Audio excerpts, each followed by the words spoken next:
요한복음 16장 7절부터 14절 말씀까지 보도록 하겠습니다. 제가 가진 성경은 175쪽인데 우리가 한 목소리로 읽도록 하겠습니다. 시작. 그러나 내가 너희에게 실상을 말하노니 내가 떠나가는 것이 너희에게 유익이라. 내가 떠나가지 아니하면 보혜사가 너희에게 오시지 아니할 것이요. 가면 내가 그를 너희에게로 보내리니 그가 와서 죄에 대하여 의에 대하여 심판에 대하여 세상을 책망하시리라.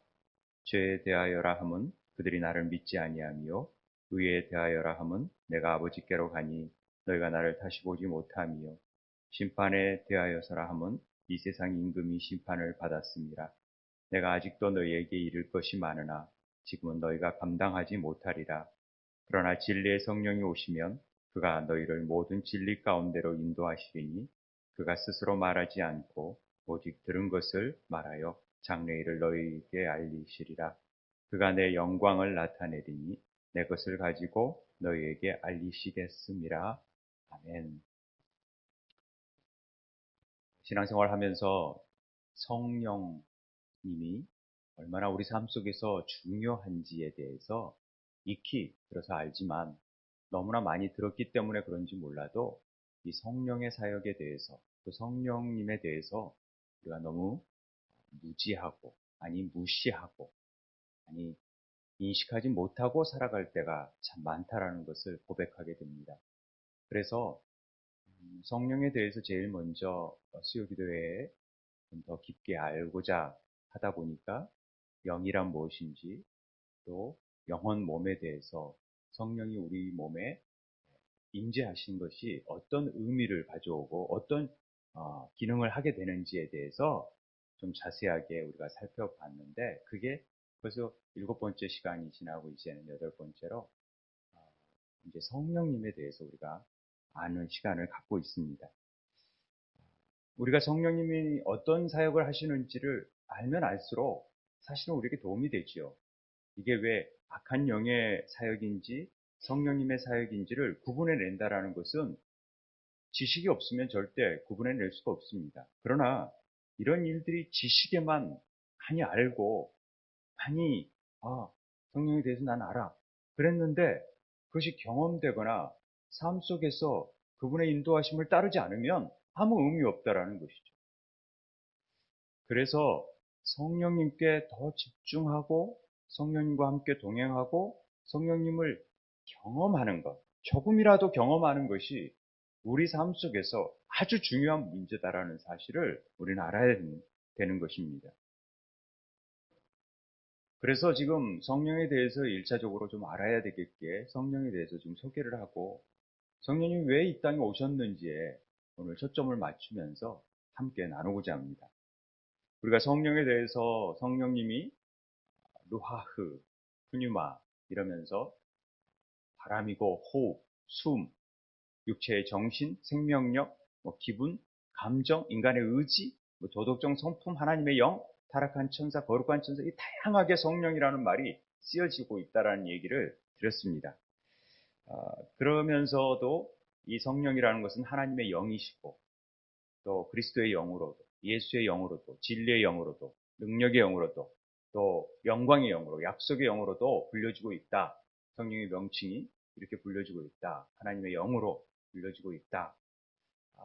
이렇게 설명을 우리가 드렸습니다. 그리고 그 성령의 이미지라는 게 있는데 보이지 않는 성령님을 어떻게 알까?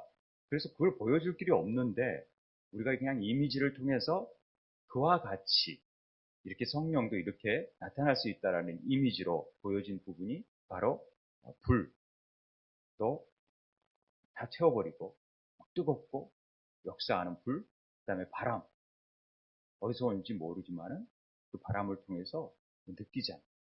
그리고 우리를 정결케 하고 쉽게 만들고 또 비둘기 같이 어떤 평강, 평화, 그 다음에 기름 부으심 같이 그 권능, 치유, 회복 이런 것들, 그 다음에 인치셔서 우리를 소유 삼으셔서 너는 내 것이다 말씀하시고 함께 하신다라는 그런 도장 같은 저 사람 도장을 찍으면 저는 내 것이다. 너 내가 찍었어? 여자친구한테도. 너 내가 찍을 거야? 이러면 내 것이라는 의미를 갖지만은 그건 자기 생각이겠죠. 그러나 성령께서 우리를 인치신다라는 표현을 하는 것입니다. 그래서 오늘은 성령님께서 왜 이 땅에 오셨고 이 땅에 오셔서 그럼 우리 아이를 통하여서 뭘 하기를 원하시는지를 아는 게 오늘은 주 목적이에요. 알고 그분이 우리한테 오셔서 이런 일을 하시는구나. 그런데 내가 모르고 있었구나. 그러면 안 된다라는 거죠. 그분한테 우리를 내어드리는 삶을 살아야 되는 것이 오늘 우리가 나누고자 하는 말씀의 뜻입니다. 성령님이 왜 오신 거예요? 우리를 살려주러. 다시 살려주러. 왜? 생명의 영이니까. 우리가 죽었나요? 네, 죽었었어요. 하나님의 영이 없는 사람들, 성령이 없는 사람들은 살았다는 이름을 가졌지만은 죽은 자와 같아요. 그래서 성령님이 없으면 마치 죽은 자와 같아요. 또 죽게 돼요. 그들은. 그러나 성령이 있으면 거듭나면 영원한 생명을 얻게 돼요. 그래서 생명의 영인 거예요. 성령이 있어요. 그러니까 성령이 있는 사람과 없는 사람은 우리가 볼 때는 잘 모르지만은 하늘에서 볼 때는 천지 차이가 있는 거예요. 하늘과 땅의 차이가 있는 거예요. 하나님이 영이 있는 사람과 하나님이 영이 없는 사람, 부자와 가난한 자, 이건 상관이 없는 거예요. 하나님이 볼 때는. 하나님이 영이 있느냐 없느냐, 이게 굉장히 중요한 거죠. 하나님이 이 마른 뼈와 같은 아무 쓸모없는, 이제 죽어서 뼈뿐이 남을, 뼈도 갈아버리고 흩어져 버리고 먼지와 같은 그런 자들을 하나님이 에스겔 선지자를 통하여서 하나님의 군대가 되게 하겠다. 에스겔 37장에 그런 얘기를 해요. 내가 생기를 불어넣어줘서 하나님의 큰 군대를 만들겠다라는 예언을 하셨어요. 그 일들이 오늘날 이루어지는 거예요. 성령을 통하여서 우리가 하나님의 군대가 되는 거예요. 에덴에 있을 때 하나님은 우리를 영혼 몸이 완벽하게 하나 되어지게끔, 그래서 영혼 몸으로 나누어지지 않는 그냥 하나님이 보시기에 심히 좋은 존재, 하나님과 교제하고 영과 혼이 분리되지 않고 몸과 분리되지 않고 다 하나 되는 그 기쁨을 누리면서 살게 했어요. 그런데 하와가 선악과를 먹음으로 있어서 죄라는 것을 통하여 하나님의 영이 손상되게, 하나님의 말씀이 손상되게, 하나님의 혼이 손상되게. 그러니까 우리 영혼 몸이 다 손상이 되게 되니까 하나님의 형상이 어그러지게 돼요. 그러니까 하나님은 죄와 함께 할 수 없기 때문에 하나님의 영이 떠나시죠. 그러므로 인해서 인간들은 하나님의 영이 없이 그저 살았다는 이름이 있지만 죽은 자와 같은, 그래서 그냥 인간의 본성에 따라서 주어진 생명을 사는 거예요. 그러다가 죽는 거예요. 그렇게 존재가 되어져 버릴 존재들에게 하나님께서 그들을 불쌍히 여기셔서 바로 그때 죄악을 범했을 때 하나님은 그들에게 놀라운 또 복음을 제시한 거죠. 어찌됐든 하나님께서 우리를 늘 이제는 새롭게 만들고 새 창조를 하기 위해서 지금도 성령을 통하여서 이제 정말 완전한 몸을 만들기 위해서 영과 혼과 육이 흠없이 보존될 수 있도록 공사 중이세요. 진행 중이에요. 그래서 성령을 통해서 우리는 다 새로워지려고 하고 있는, 새 마음을 하나님이 불어넣으셨어요. 새 영을 불어넣으셨어요. 그 마음이 우리는 혼적인 부분에 속했다는 거 알잖아요. 새 영을 불어넣으셨어요. 에스겔서 36장에 벌써 그 얘기를 하면서 생기를 부어넣어요. 내가 새 영을 너희 속에 두고 새 마음을 너에게 주고, 벌써 굳어부져 있는 마음, 우리 마음은 이쪽에 있으면, 영쪽에 있으면은 마음이 하나님의 뜻을 이루는 마음이 되고, 육적인 부분에 걸쳐 있으면 이게 사단이 역사할 수 있는 마음이 된다 그랬잖아요. 두 마음이 있게끔 되어져서 우리가 어디 쪽으로 더 마음을 먹느냐에 따라 이게 역사가 달라진다, 이런 표현을 했듯이 하나님이 새 영을 부어 넣으셔서 늘 새 마음을 갖도록 만드시는 거예요. 그래서 부드러운 마음을 통하여서 하나님의 역사가 나오게 되는 거예요. 강팍한 마음은 사단의 역사예요.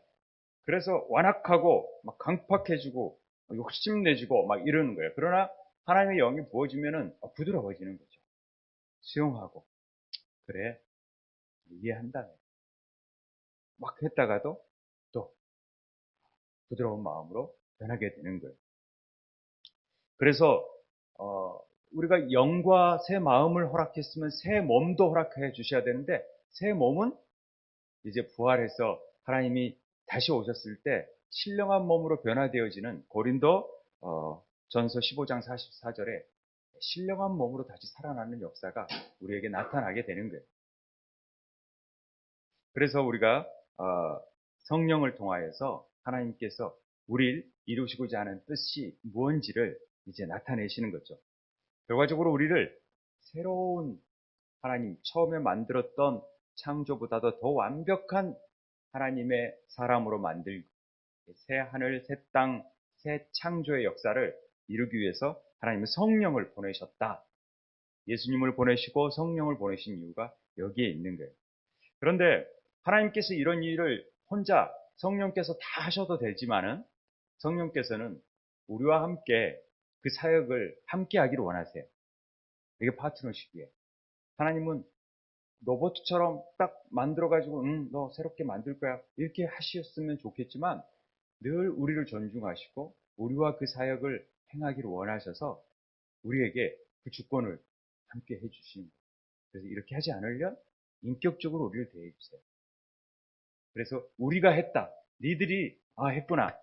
니들이 정말 이 창조 사역을 잘 감당했구나. 성령을 잘 따라서 이렇게 해서 박수 쳐주시려고 하시는 거예요. 이걸 우리가 잘 알고 있어야 돼요. 그래서 우리가 이 성령의 역사를 어떻게 잘 받아들이느냐에 따라서 우리를 통해서 하나님은 얼마나 놀라운 일을 이루시는지 몰라요. 하나님께서 성령을 통해서 많은 일들을 행하세요. 그런데 우리는 어떤 생각만 갖고 있냐면 성령님이 오면은 병 고치고 방언하고 또 막 기적이 일어나고 금가루가 날리고 금 이빨이 막 되고 이런 거에만 초점이 되어져 있어요. 그게 성령의 역사구나 이렇게 생각할 때가 많아요. 그런데 그건 성령님의 아주 지극히 작은 부분이에요.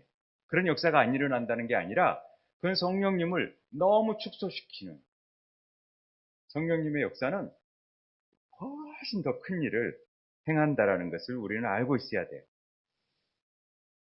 다른 종교에서도요, 병 고치는 역사도 나타나고요. 막 이상한 기적들이 나타나고 그런 것들이 있어요. 마리아 성에서 눈물도 나고요. 막 불교에서도 막 기적들이 나타나고 병을 막 낫는 역사도 나타나고 그래요. 그러면 사람들이 그걸 보면서 믿어요. 야, 우리 신이 최고다. 라고 믿어요. 그리고 그런 것 보고 예수 믿는 사람이 있어요. 물론 그걸 기적을 통해서 하나님은 예수님을 믿게 하고 또 더 알게 하려고 하는 것도 있지만은 그것이 전부가 다 아니라는 거죠. 그것에 목표를 두면은 만약에 안 고쳐졌을 때는 예수 안 믿는 거예요? 기적이 안 일어나면? 이런 문제에 빠져요. 그러니까 그런 것 갖고 상관없이 그건 너무 작은 부분이고 그보다 훨씬 더 놀라운 기적은 하나님이 우리와 함께 하신다라는 거예요. 이게 비교할 수 없는 기적이에요. 그것보다 큰 기적이 어디 있어요? 성령님이 내 안에 계셔서, 하나님이 내 안에 계셔서 나와 동행하시고 내 모든 것들을 감찰하시고 안다. 이건 말로 설명할 수 없는 기적인데 우리가 이런 너무 큰 기적을 너무 기적이 아닌 것처럼 여기고 살아가는 무서운 기적을 행하고 살아요. 성령님이 계시는데 그걸 모르고 살아가는 것은 엄청난 기적이에요. 악령의 역사가 있는데 그러면 성령의 역사가 어떻게 다르냐? 악령의 역사들은요, 막 자기 자신을 위한 일을 많이 하게 해요. 너 잘 되게. 네 병 고치면 네가 잘 되는 거지. 막 자꾸 이렇게 해서 자기를 부추겨서 결국은 자기를 멸망의 구렁텅이로. 나중에 보면은 내가 잘 되는 것 같았는데 나중에 보니까 멸망길로 빠져가는 거예요. 그런데 성령의 역사는 막 나보다는 남이 잘 되게 하는 거예요. 공동체가 막 잘 되게 하는 일들이 나타나는 거예요. 그러니까 성령의 역사는 반드시 나보다는 이 이웃을 더 잘 되게 만들어서 결과적으로 그렇게 막 이웃을 세우고 나는 막 손해나는 것 같은데 나중에 보면은 결국은 내가 영원한 생명에 있는 거예요. 내가 복을 받고 있는 거예요. 이게 성령의 역사예요. 옛날에 이순신 장군이 살고자 하는 자는 죽고 죽고자 하는 자는 살 것이다 이런 얘기를 전쟁 가운데 했어요. 그런데 우리 기독교도 그래요. 우리가 늘 남을 위해서 희생하고 죽으면 오히려 그것이 나중에 보면 우리를 살리는 길이에요. 그런데 내가 죽기로 나만 살겠다고 막 버티면 그건 나중에 보면은 다 죽는 거예요. 이게 달라요. 기적은 나타나지만은 성령께서 하시는 일과 악한 영이 하는 일들은 그런 부분에서 뚜렷하게 차이가 난다라는 거죠. 그래서 예수님의 사역, 아니 성령님의 사역을 우리가 어떻게 표현하느냐? 너무 사역이 많아요. 그런데 그냥 크게 세 가지로 나눌 수 있어요. 성령님의 사역은 첫 번째로는 예수님의 구속 사역을 완성하는 일을 해요. 이게 좀 어렵죠. 예수님의 구속 사역이 뭐지? 예수님이 이 땅에 오셔고 이 땅에 오셔서 우리들의 죄를 구원하기 위해서 십자가를 지시고 십자가에서 다시 부활하시는 모든 사역들이 다 기적을 막 행하시고 막 병자를 고치고 이런 것들은 병자를 고치고 기적을 행했다라는 게 목적이 아니라 그런 일이 하나님의 아들이라는 거예요. 그리고 하나님의 아들이 왜 이 땅에 오셨는가? 오실 수밖에 없었는가? 그 죄인들을 구원하기 위해 오셨다라는 것을 알려주기 위한 하나의 그냥 팁이지 그것이 중요한 게 아니라는 거죠. 근데 사람들은 그게 막 중요하다고 막 기적을 행하며 막 쫓아가고 그러는데 그거 아니라 정말로 그 기적을 본 사람들은 십자가로 향하는 주님을 이해할 수가 있다는 거죠. 그게 더 중요한 거죠. 그러니까 예수님이 하신 구속 사역을 하나하나 알아가는 것, 그 다음에 교회를 향한 사역을 행하세요. 성령에서 교회를 교회되게, 교회답게 그 교회에서 주시는 사명을 이룰 수 있도록 하는 거예요. 성령께서.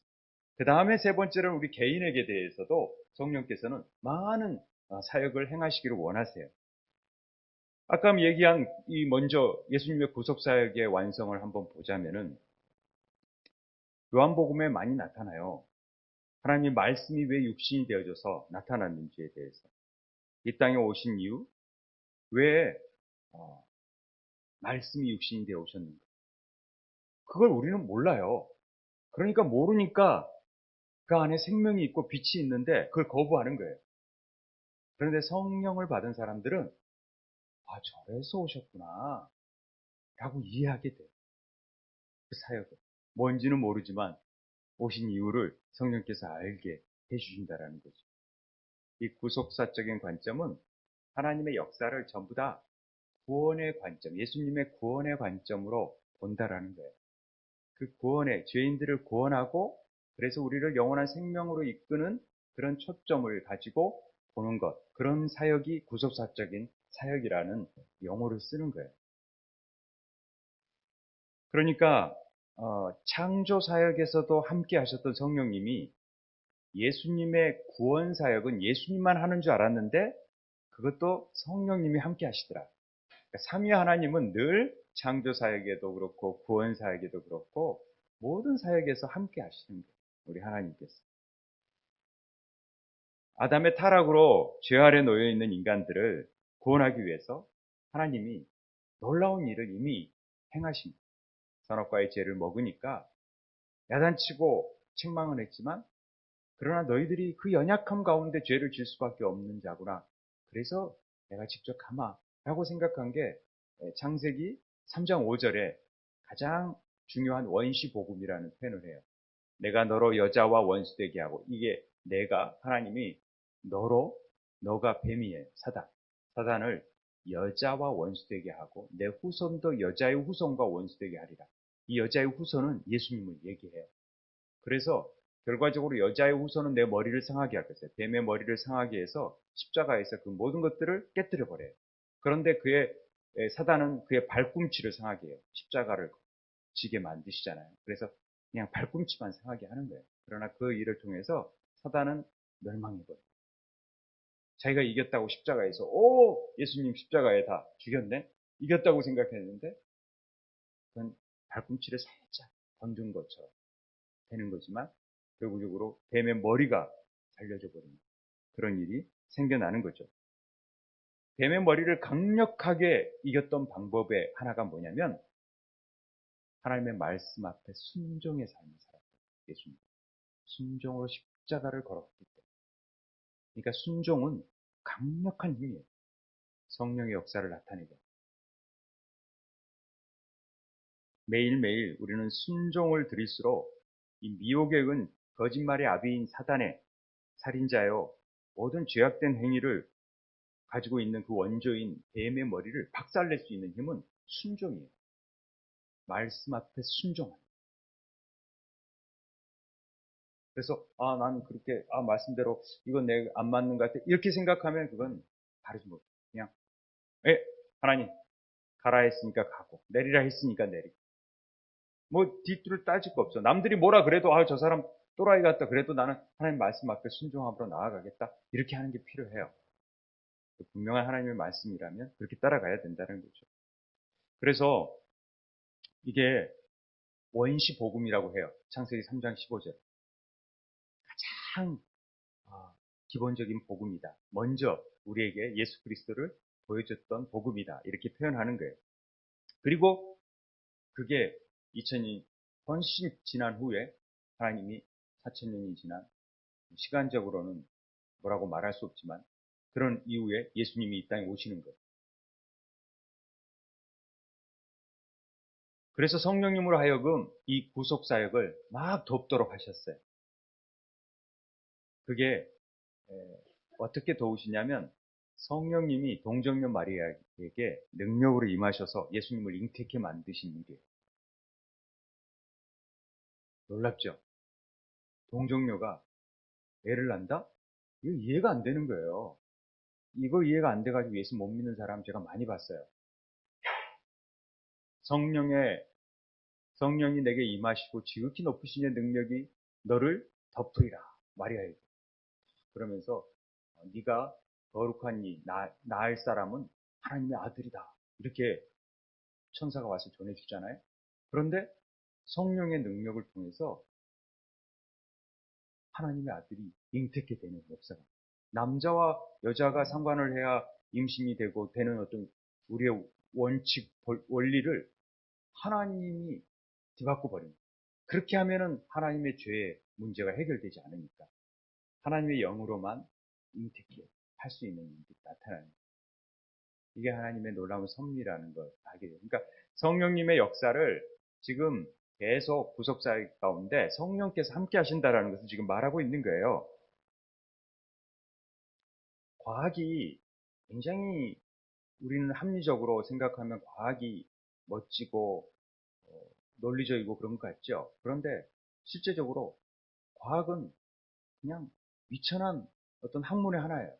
하나님의 그 크심을 과학은 아무리 인간의 얄팍한 지식으로 하나님을 설명해낼 수가 없어요. 그런데 조금 안다고 자기가 뭘 좀 안다고 논문을 써서 이럴 것이다 하나님 없다 막 이런 얘기하는 거예요. 말도 안 되는 얘기를 하는 거죠. 그런데 과학자들이 발견하면 발견할수록 성경이 진짜네 이게 가능하겠네 이런 얘기하는 거예요. 양자 물리학이 되면서부터 이 4차원의 세계처럼 하나님이 막 들림받고 막 이런 일들이 이해가 되는 거예요, 이제. 이게 충분히 가능한 얘기구나. 이게 과학이 발달이 안 됐을 때는 예전에 뭐 하늘을 날아다니고 막 핸드폰을 다 가지고 다니고 이게 아무리 옛날 사람한테 설명하려 해도 이해가 안 돼. 엉뚱한 소리 하지 말라고 하는 거예요. 그런데 우리는 그게 되지 않아.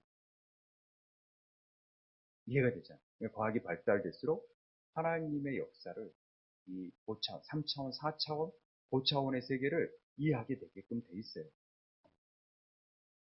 그래서 동정녀의 역사를 우리는 그대로 받아들일 줄 알아야 돼. 성경이 태초에 하나님이 천지를 창조하셨느니라를 이해 못하면 이해가 안 되는 거죠. 하나님은 전지전능하신 하나님이시고 능치 못함이 없으시니까 그거 하나 못하시겠어요? 그런 하나님이 아니세요. 우리는 그런 하나님을 믿고 있고 그런 하나님이 내 안에서 동행하고 계시고 그런 하나님과 우리가 생활하고 있는데 우리가 늘 속상해하고 넘어지고 우리 그렇잖아요. 이거 얼마나 우스운 일이에요. 하나님을 모르고 성령님을 모르고 그러니까 조그만 일에도 막 이러고 이러는. 우리 안에 이 하나님이 계신다는 걸 모르니까.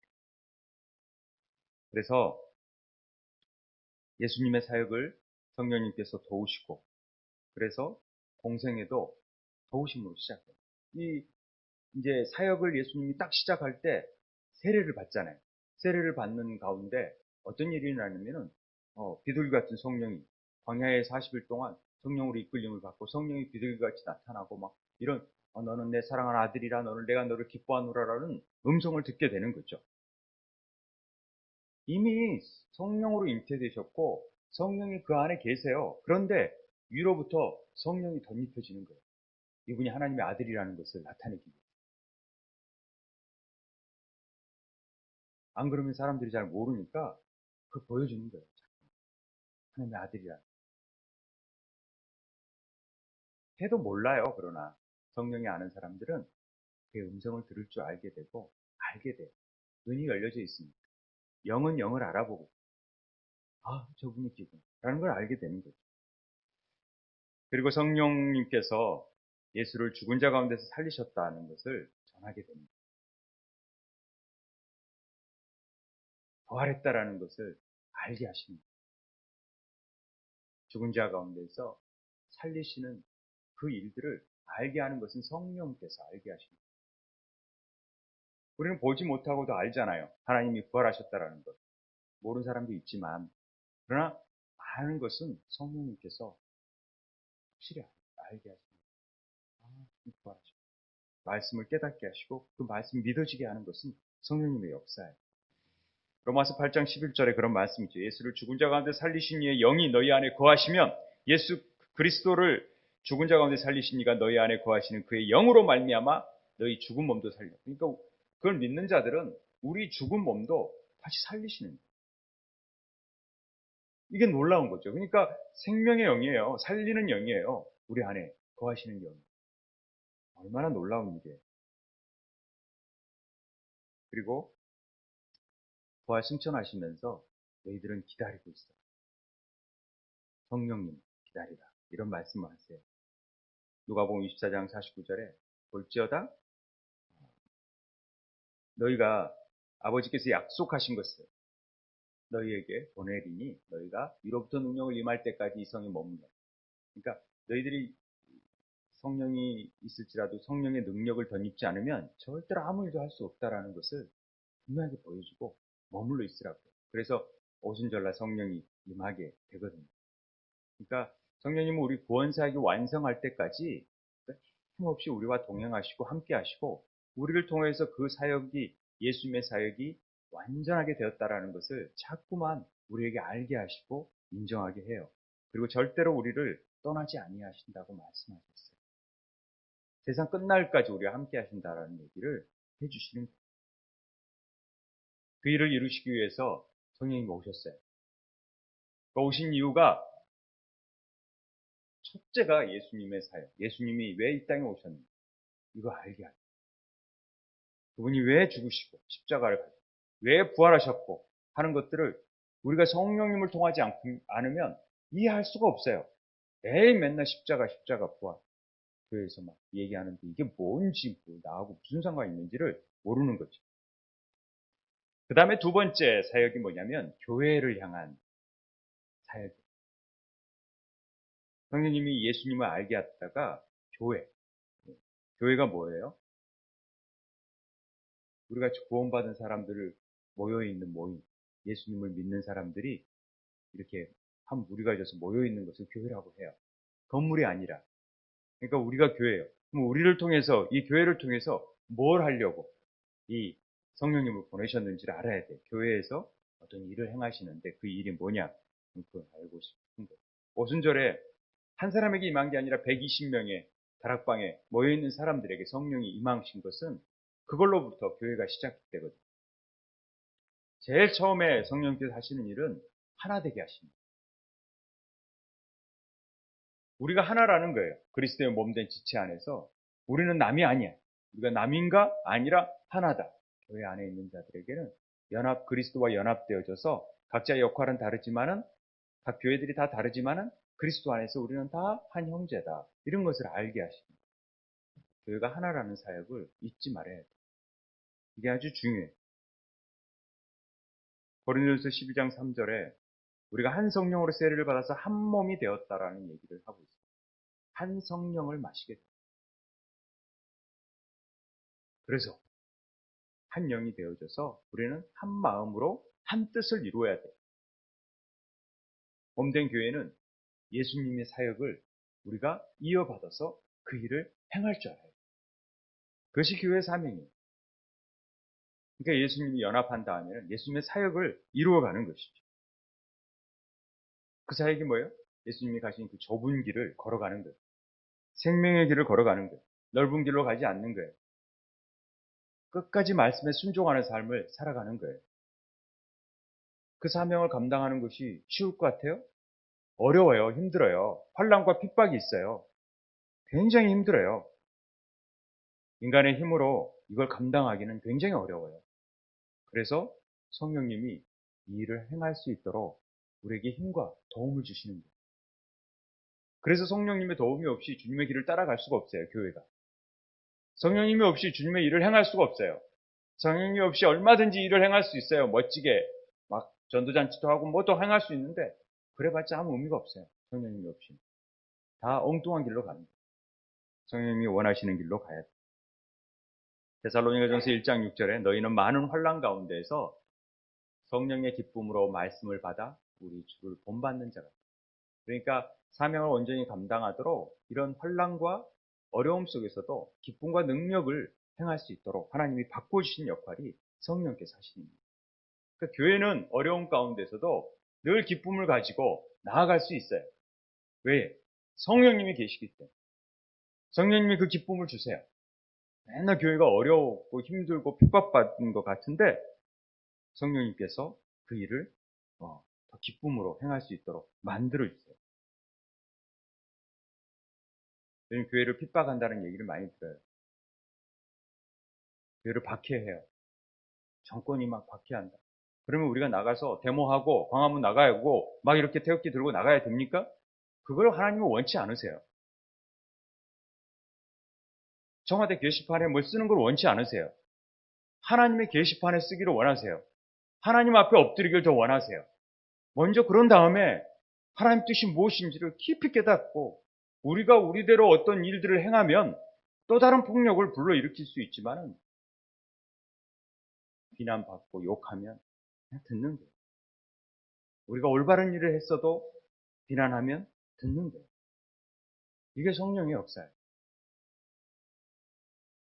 서로 배려하고 그래야 성령님을 의지할 수 있어요. 왜? 약할 때 성령님의 역사가 나타나고 약할 때 강함 되시는 하나님의 능력이 나타나기 시작해요.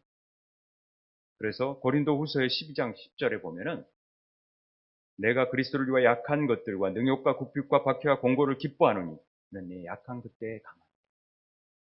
우리가 약해지면 약해질수록 누가 역사하세요? 성령님이 역사해요. 북한 주민들이 참 핍박과 어려움 속에서 신앙에 어려움을 당하고 있어요. 예배를 드리기에도 어렵고 예배 한번 드리려면 생명을 걸고 예배를 드리니까. 그런데 그들이 숨어서 예배를 드리는 것이 얼마나 절박한 일이겠어요. 그들 안에는 그런 박해와 핍박이 있지만은 훨씬 더 순수하고 더 깊고 더 거룩한 영성을 가지고 있어요. 그러면 누가 더 하나님 앞에 기쁘시게 하는 거예요. 오히려 핍박이 있고 우리나라는 종교 자유가 있어서 언제든지 예배 드리고 싶으면 드리고 드리지 않고 싶으면 뭐 안 드려도 되고 온라인으로 드려도 되고 얼마든지 이렇게 드리고 있으니까 예배를 귀하게 여기지 않잖아요. 그럴 수 있거든요. 예배를 목숨과 바꿔서 예배 드리려는 마음으로 참석하고 있나요? 그랬을 때 더 간절한 마음으로 하나님을 사모하고 성령님의 역사를 기다리고 그런 자들이 더 복된 사람이죠. 약할 때 강함이 되세요. 그러니 우리 기독교는 큰 압력 단체가 되어서는 안 돼요. 그냥 바보처럼 더 수그러들고 더 겸손하게 나아가고. 그러나 어떤 면에서 정말 아니다. 이건 정말 우리의 신앙을 완전히 기독교를 말살한다. 이런 경우에 있어서는 분연히 또 하나님께 기도하면서 들고 일어설 때는 있어야 되겠죠. 그런 부분 필요하다고 봅니다. 어찌됐든 성령의 사역 자체는 이렇게 우리를 도우세요. 도우시고 핍박과 어려움 속에서도 빛과 소금의 역할을 감당할 수 있도록 자꾸만 약해지게 만들어요. 우리를 부인하게 만들어요. 주님의 영광을 드러내고 주님이 하실 수 있는 일들을 하게 하세요. 그 다음에 성령의 또 하나의 교회를 향한 사역은 부흥을 이끄세요. 왜? 어려운 상황일수록 하나님의 복음이 전파되기 시작해요. 전하려고 하지 않았는데도 초대교회는 막 숨어 지내고 막 밑으로 숨어 들어가는데도 그들을 보니까 다르거든요. 그러니까 처음에는 오해도 받고 그랬지만 그들의 모습들이 선하고 사람들을 배려하고 사랑하고 그러니까 야 저들이 뭔가 다르다라고 하고 복음이 막 늘어나기 시작해요. 베드로가 설교했을 때 막 3천 명이 막 회심하고 그러는 거죠. 그것은 베드로가 잘나서 설교한 게 아니라 성령께서 그걸 만드신 거예요. 그러니까 우리가 전도할 때 우리가 막 뛰어나서 뭔가 우리가 말주변이 많아서 버벅거리더라도 그 하나님에 대한 진심을 담고 있으면 성령께서 그들의 마음을 녹이세요. 그러니까 아무리 코로나가 있고 뭐가 있어도 그 코로나 할아버지가 있더라도 하나님의 그 순수한 열망, 저 사람을 구원하고 싶은 그 열망이 있으면 한마디 행할 때 그게 녹여지게 됩니다. 마음을 움직이게 됩니다. 성령께서 도와주시기 때문에. 사도행전 9장 31절에 온 유대와 갈릴리 사마리아 교회가 평안하고 든든히 서가고 주를 경외함과 성령의 유주로 진행하여 수가 많아져요. 수가 당연히 많아지게 되어 있어요.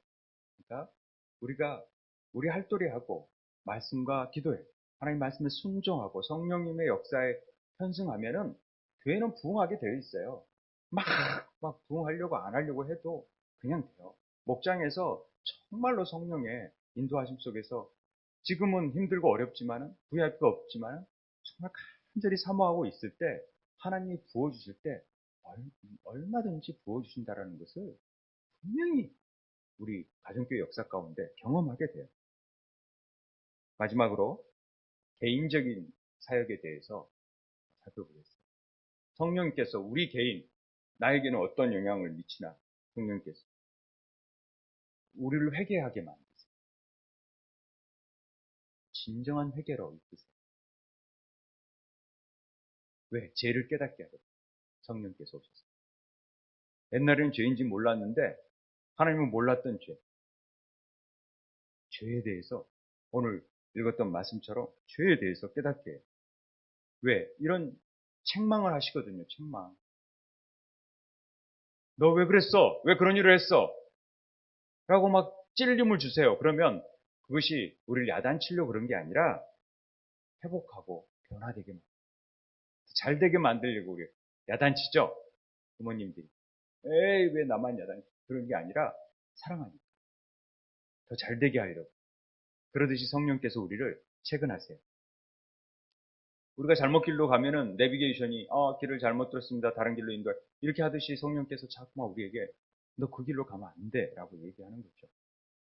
그래서 그 죄에 대해서 심판에 대해서 이렇게 의에 대해서 세상을 책망하시는 거예요. 말씀입니다. 그 죄에 대해서라면 그들이 나를 믿지 않았기 때문에. 그러니까 죄는 뭐냐면 하나님을 믿지 않는 게 죄예요. 우리는 그냥 죄가 도둑질하고 뭐 이런 게 죄라고 생각하는데 하나님을 하나님다로 믿지 않고 예수님을 예수님다로 믿지 않고 성령님을 믿지 않은 것은 다 죄예요. 이게 죄. 자기의 영광을 위해 사는 것들은 전부 다 죄죠. 하나님의 영광을 위해 살아야 되는 우리들은. 하나님의 영광을 위해 살도록 우리를 다 그렇게 길을 가도록 성령께서 인도하시는 목적지를 딱 정해놨는데 다 엉뚱한 길로 가고 있으면 이게 죄예요. 관역을 벗어났다. 하르마티아. 이게 죄예요. 그래서 성령을 보내서 그 죄에 대해서 가르치고 교훈하시는 거예요. 그리고 하나님의 자녀답게 변화시켜주세요. 네가 하나님의 자녀다. 그리고 하나님의 자녀라면 그 자녀답게 내 왕자답게 살아라 라고 변화시켜주는 일을 하시는 게 성령님이세요. 그래서 우리 삶 속에 디도서 3장 5절에 보면 우리를 구원하실 때 우리가 행한 바 의로운 행위로 말미암 오직 그 긍휼하심에 따라 중생의 시심과 성령이 새롭게 하심으로 우리를 늘 변화시켜 주시는 거예요. 구원받은 이후에 우리는 부족할 수 있어요. 우리가 교회에 성령님을 받아서 예수님을 구주로 영접한다 그래도 우리는 여전히 옛날 성품에 따라서 막 죄도 짓고 또 성질도 부리고 막 그럴 수 있어요. 그런데 성령님께서 늘 함께 하시면서 하나님의 자녀는 그러면 안 돼 라고 말씀해 주세요. 기도하게 하고 그러면서 깎여지고 또 변화되고 또 새로워지고 넘어지지만 다시 일어나고 그래도 내가 여전히 널 사랑하고 너 끝까지 내가 책임질 거야. 말씀해 주시니까 우리가 나아가는 거예요. 그리고 변화되어 가는 거예요. 그래서 우리는 성령의 열매를 맺어가게 돼요. 성령의 열매. 갈라디아서 5장 22절에 사랑과 희락과 화평과 오래 참음과 자비와 양성과 충성과 온유와 절제 이 같은 것을 금지할 법이 없는 성령의 열매들을 맺어가요. 그리고 예수님의 증인된 삶을 통해서 하나님의 영광이 되게 만들어줘요. 그러니까 우리를 또 복음을 증거하고 성령의 권능이 임하면 온 예루살렘과 온 유대와 사마리아와 땅끝까지 이르러 내 증인이 되게 하셨다고 말씀합니다. 그러니까 자꾸만 예수를 전하고 싶게 만들어줘요. 왜? 내가 가진 게 너무 좋으니까 전하지 않고는 견딜 수가 없어.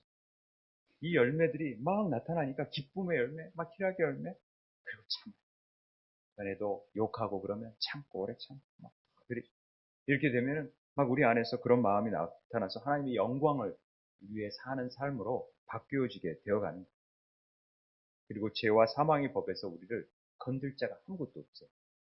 로마서 말씀에 보면은 그리스도 안에 생명의 성령의 법이 절대 죄와 사망의 법에서 우리를 해방시켜 버리는 거예요. 절대 죄 안에 우리가 사로잡히지 않아요. 더 이상 죄에 얽매이지 않아요. 그러니까 얼마나 놀라운 일이에요. 그런 일들을 통하여서 우리를 모든 것들을 가르쳐 주시고 모든 것들을 생각나게 하세요. 성령님이 얼마나 놀라운 일을 하십니까? 친히 우리가 기도할 수 없을 때 로마서 8장 26절에 우리의 연약함을 도우셔서 우리를 돕게 만드세요. 기도하게 만드세요. 탄식을 통해서 그러면 안 돼라고 우리가 기도도 못해요 잘. 그런데 기도할 수 있도록 만드신 것은 성령님이죠. 그러니까 얼마나 이 성령님이 우리 삶 속에서 중요한 거예요. 성령 없이 어떻게 신앙생활해요? 그런데 우리는 성령님에 대해서 너무나 안 가르치고 성령님에 대해서 별로 중요하게 생각지 않겠고 아니 다 그런 건 아니지만 너무 성령님이 우리의 신앙 가운데 나오는 부분이 적어요. 성령님에 대해서 한없이 강조해도 우리는 부족함이 없어요. 그래서 우리는 선물로 받았잖아요. 성령을. 그러면 그 성령이 늘 충만할 수 있도록 삶이 내어져요. 그 우리의 기도 제목은 가장 중요한 기도 제목은 성령님이 아직 성령님을 경험하지 못한 사람들은 성령을 경험하게 해달라고 해줘야 되고 성령을 경험한 사람들은 하나님 그 성령이 충만하게 나를 술 취하듯이 술 취한 사람은 딱 잡아가지고 술이 나를 막 내가 이리로 가고 싶어도 막 술이 이쪽으로 가게 만들고 말을 많이 하게 하고 막 담대하게 만들잖아요. 술 먹은 사람. 그러듯이 성령에 취한 사람들은 하나님이 그렇게 만들도록 성령에 취할 수 있는 사람이 돼야 되는 거예요. 그걸 위해서 기도할 줄 알아요. 그러니까 여러분들이 다른 것 구하지 마. 다른 것. 내가 어떤 야구선수 이거 필요 없어. 그것보다도 하나님 성령의 사람이 되게 해주세요. 그러면 우리가 생각하는 그 수준이 아니라 훨씬 하나님이 생각하는 수준처럼 멋진 사람으로 만들어요. 커쇼 뭐 이런 사람 LA 다저스가 우승했지만 그런 게 중요한 게 아니라 성령의 사람을 쓰면은 하나님이 진짜 세상이 감당하지 못할 사람으로 만들어버리는 사람이 되는 거예요. 그걸 받으려고 우리가 기도해야죠. 이왕이면 제대로 기도할 줄 알아야 돼. 그 관역을 정확하게 맞춰서 우리는 기도하는 게 좋잖아요. 성령 하나님 충만케 해주세요. 성령의 사람 되고 친구들이 볼 때 뭔가 다르다. 뭔가 누가 돕는 힘이 있나 보다. 저런 최고에서 어떻게 저런 힘이 나오지? 이럴 수 있는 사람. 그런 은혜가 있게 되길 바랍니다. 우리 함께 성령의 충만케 하시는 은혜를 덧입어달라고. 성령께서 이렇게 많은 일을 행하시는데 우리 안에서 너무나 우리는 소극적으로 좁게만 살아온 건 아닌지, 성령 충만함으로 하나님 오순절 다락방에 임했던 그 충만함, 아니 그보다 더 놀라운 일들을 행하신 그 일들이 오늘의 이 역사 가운데 나타나서 충만한 은혜가, 그래서 막 기적뿐만이 아닌 그런 것만이 아닌 우리 안에서 그냥 하나님만으로 만족하고 평안하다고, 저 다른 거 다 필요 없어요, 성령님만 있으면 돼요, 이런 고백이 나올 수 있도록 그 충만한 은혜를 위해서 우리 기도했으면 좋겠습니다. 기도하겠습니다.